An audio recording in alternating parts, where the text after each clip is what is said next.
नमस्कार किसान भाइयों। एक बार फिर से स्वागत है आपका हमारे यूट्यूब चैनल टेक्निकल फार्मिंग ज्ञान पे। साथियों, आज 30 जुलाई है और आज हम वीडियो शूट कर रहे हैं क्योंकि गन्ने के अंदर जो लास्ट पीढ़ी होती है टॉप बोरर की, वो अगस्त के प्रारंभिक दिनों में या फिर जुलाई के अंतिम दिनों में ही आती है। और वो आने के क्या कारण हो सकते हैं, उसे आप कंट्रोल कर भी पाएंगे या नहीं कर पाएंगे, सब सारी चर्चाएं आज इसमें रहने वाली हैं। आप वैरायटी देख सकते हैं 0238 है और ये वो वैरायटी है जो किसानों को बहुत ही अच्छा फ़ायदा इसने दिया।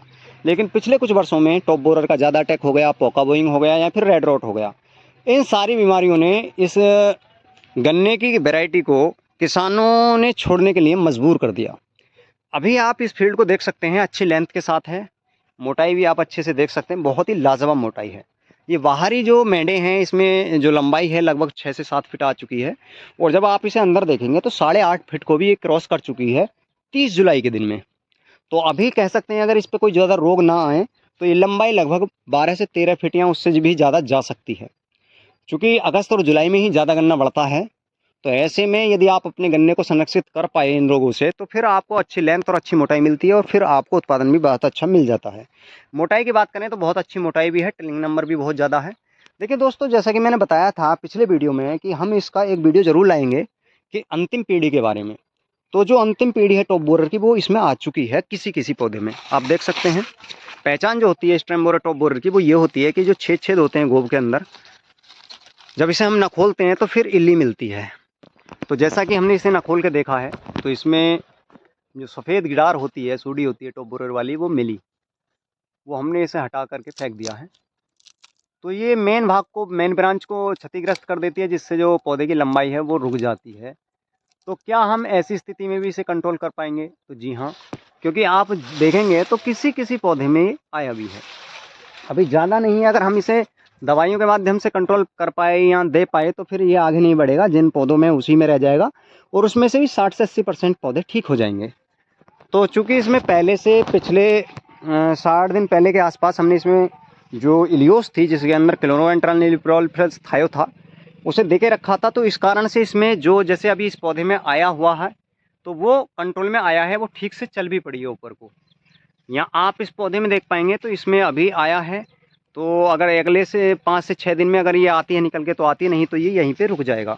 अभी आप इसे देख सकते हैं, इसमें भी आना शुरू हो चुका है, इसमें अभी नहीं आया, इसमें आना शुरू हो चुका है। तो यानी ये उसी दवाई का प्रभाव है, चूँकि माना जाता है जो क्लोरोएंट्रानिलिप्रोल रहता है उसका जो प्रभाव रहता है गन्ने पे 60 से 70 दिन तक बहुत अच्छा रहता है। तो उसी प्रभाव के कारण कुछ % पौधे इसमें ठीक भी हो रहे हैं। अब ऐसी कंडीशन में जब हमारा गन्ना बढ़ गया हो, पत्तियां अभी उतरी नहीं हो, बंधाई भी नहीं हुई हो, तो उसमें चलना फिरना थोड़ा मुश्किल हो जाता है। तो उस कंडीशन में आप कैसे इसे कंट्रोल ले सकते हैं? क्या आप ड्रिंचिंग के माध्यम से या स्प्रे के माध्यम से भी कोई दवाई दे सकते हैं? तो उसके सारे ऑप्शन हम आपको बताने वाले हैं। जिन किसान भाइयों ने इस तरीके से पत्तियाँ उतार ली हैं गन्ने में और अंतिम पीढ़ी आने वाली है, तो इसमें चलना फिरना थोड़ा आसान हो जाता है, चाहे तो आप खुद से चलें या मजदूर से चलाएं। तो इसमें बिखेर विधि से भी आप दे सकते हैं। बिखेर विधि में अभी आपको करना क्या है, जो अदामा का 4-पिडो आता है जिसके अंदर रहता है क्लोरोएंट्रानिलिप्रोल प्लस फिप्रोनिल, और चूंकि दोनों ही जो टेक्निकल हैं, दोनों ही रसायन हैं, इनकी प्रवृत्ति ये होती है कि स्पर्शीय और अंतःप्रवाही होते हैं। यानी जड़ में डालो फुल्स तक पहुंच जाएंगे, फुल्स पे डालो जड़ तक आ जाएंगे। तो आप इसकी जो मात्रा है 6 किलोग्राम पर एकड़ की दर से, यानी किलो बीघे की इसकी डोज रहती है। अब यदि आप कहेंगे कि हमने तो भैया बटाको ही डालनी है या क्लोरोएंट्रानिलिप्रोल प्लस थायो ही डालना है, हमने वो डाला नहीं है अभी, तो आपको उसकी मात्रा इस समय में जब आपके गन्ने की लंबाई 6 से 7 फीट हो रही हो और डर हो कि आने वाली है जो स्टेम बोरर की पीढ़ी या टॉप बोरर की यहाँ आ गई है, तो फिर आपको उसमें 1.5 किलोग्राम पर एकड़ की दर से आपको लेना होता है। यानी 8 किलोग्राम पर एकड़ आपको बटाको या इलियोस लेनी होगी और यूरिया के साथ मिलाकर डालनी होगी। तो ये तो होगी उस कंडीशन में, या तो आप 4-पिडो डालें या बटाको डालें या ऐसा ही कोई उत्पाद जिसके अंदर ये टेक्निकल हो। तो ये तो होगी विखेर विधि यूरिया के साथ में। कंडीशन वही होती है कि आपके या तो पत्तियां उतरी हुई हों जिससे चलने फिरने में आसानी हो, या फिर बंधाई हो गई हो गन्ने की जिससे स्पेस मिले हमें घूमने के लिए। अब दूसरी कंडीशन ये होती है कि जिनकी ना तो ईख बंधी है ना ही पत्तियां उतरी हैं, तो वो करा सकते हैं स्प्रे। स्प्रे भी ड्रोन से अवेलेबल अगर हो तो। अगर टैंकर से कराएंगे तो उसमें भी आसान नहीं होता है।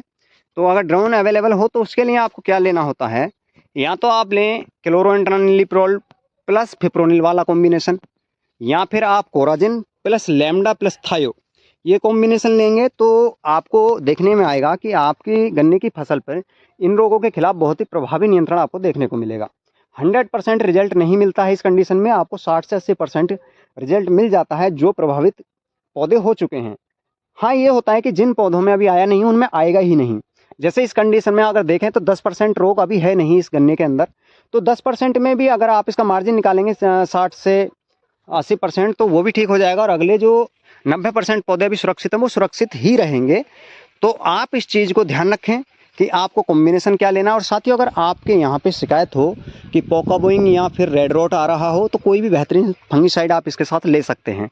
उससे क्या होगा कि टॉप बोरर भी रुकेगा, अन्य कीट भी रुकेंगे, साथ ही जो फंगस के रोग हैं रेड रॉट या फिर पोका बोइंग वो भी रुक जाएंगे। तो ये हो गया आपका बिखेर विधि और स्प्रे विधि। अब अगर दोनों ही अवेलेबल अपॉर्चुनिटी ना हो तो फिर आपको करना है कि आप पानी के साथ कैसे बहा सकते हैं और क्या चीज़ बहा सकते हैं। तो देखिए दोस्तों, जो पानी के साथ आप बहा कर देने वाली दवाई है उसमें सबसे बेस्ट अगर मैं बात करूँगा C+C यानी क्लोरोफाइरिफॉस प्लस साइपरमेथ्रिन 50-5 में जो कॉम्बिनेशन रहता है, आप उसकी 1 लीटर मात्रा को 1 एकड़ के अंदर पानी के अंदर बहा कर दे दीजिए। तो आपको देखने में आएगा कि आपको टॉप बोरर पर बहुत ही प्रभावी रूप से नियंत्रण देखने को मिलेगा, वो भी 55 से 70 के रेशियो में, यानी 55 से 70% रोग कंट्रोल में आ जाएगा, और जिन पौधों में नहीं उनमें आएगा ही नहीं। तो तीनों कंडीशन में मैंने आपको बताया है कि आप अगर कंडीशन हो बिखेरने की तो बिखेर में क्या दे सकते हैं, कंडीशन हो स्प्रे की तो स्प्रे में क्या दे सकते हैं, और दोनों ही अपॉर्चुनिटी वो अवेलेबल ना हो तो फिर आप इसे पानी के साथ में दवाई दे सकते हैं। तो ये जो अपना अंतिम पीढ़ी होती है टॉप बोरर की, उस पर प्रभावी कंट्रोल आपको देखने को मिल जाता है। दोस्तों, यदि आपकी फसल के अंदर टॉप बोरर नहीं है और रेड रॉट आ रहा है या पोका बोइंग आ रहा है, और फिर आप कहेंगे कि उसमें भी कोई दवाई बताइए कि आप पानी के साथ बहा करके लगा सकते हैं, तो उसमें होती है कॉपर ऑक्सीक्लोराइड। क्रिस्टल का ब्लू कॉपर आता है, किसी अन्य कंपनी का कॉपर ऑक्सीक्लोराइड आप ले सकते हैं। तो इन दवाइयों को आप अगर ले लेते हैं तो आप अपने गन्ने के अंदर जो अगस्त माह में आने वाले रोग हैं, जैसे टॉप बोरर हो गया, रेड रॉट हो गया या फिर पोका बोइंग हो गया, उन पे आप कंट्रोल पा सकते हैं।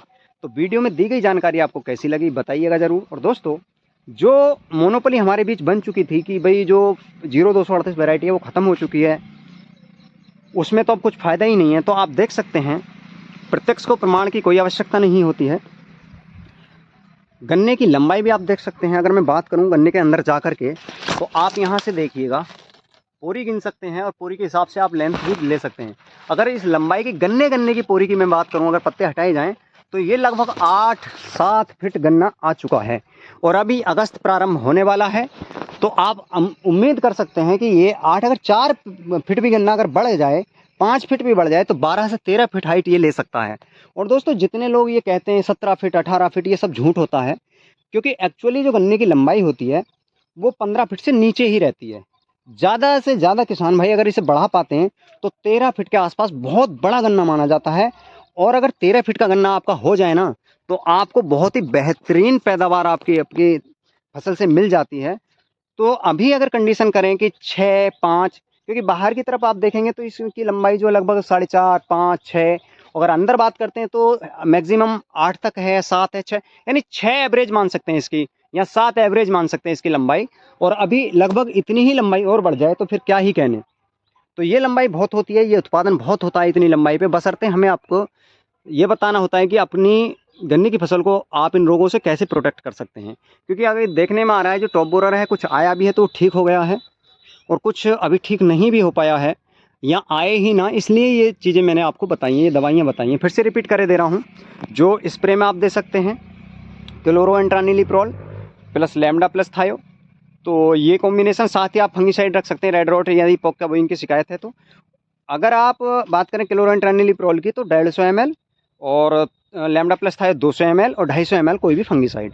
ये तो हो गया अपना स्प्रे में। यदि हम बात करें बिखेरने की, तो बिखेरने में आप फोरपीडो लेंगे 6 किलोग्राम और बटाको लेंगे 8 किलोग्राम, कोई सा एक ले लें। और साथ ही यदि सल्फर देना चाहें सल्फर दे सकते हैं, क्योंकि वो भी फंगीसाइड है, तो रेड रॉट या फिर आपका पोका बोइंग उसमें कंट्रोल कर देता है। और यदि बहाने की बात करें तो C+C chlorpyrifos plus cypermethrin top borer के केस में। और इसके साथ आप ब्लू कॉपर बिल्कुल भी ना दें, क्योंकि वो अकेली ही ऐसी रसायन है कि वो अकेले ही दिया जाता है। तो इन तीनों में से अगर मात्रा की बात करें तो 1 किलोग्राम या आधा किलोग्राम ब्लू कॉपर पानी के साथ बहाएंगे, और 1 लीटर बहाएंगे आप क्लोरोफाइरिफॉस प्लस साइपरमेथ्रिन। अकेले अकेले वाहनी होती हैं। तो आप इस तरीके से कर सकते हैं। पूरा वीडियो अगर आपने देखा होगा तो ये बाद वाली चीज़ आपको समझाने में दिक्कत नहीं हुई होगी। तो आप अपनी फसल में ये अप्लाई कर सकते हैं। कंडीशन मैंने बताई है, किस समय कौन कौन सी दवाई दे सकते हैं, किस कंडीशन में दे सकते हैं। तो आज की वीडियो की जानकारी कैसी लगी कमेंट में जरूर बताइएगा। साथ ही हमसे जुड़ने के लिए आप हमारे यूट्यूब चैनल को सब्सक्राइब कर बेल आइकन बटन प्रेस जरूर कर लीजिएगा, जिससे आने वाले इन्फॉर्मेटिव वीडियो के नोटिफिकेशन आप तक पहुँचते रहें। और हमें सपोर्ट करने के लिए आप हमारी वीडियो को शेयर जरूर करें दोस्तों। तो आज की वीडियो में केवल इतना ही। नमस्कार साथियों।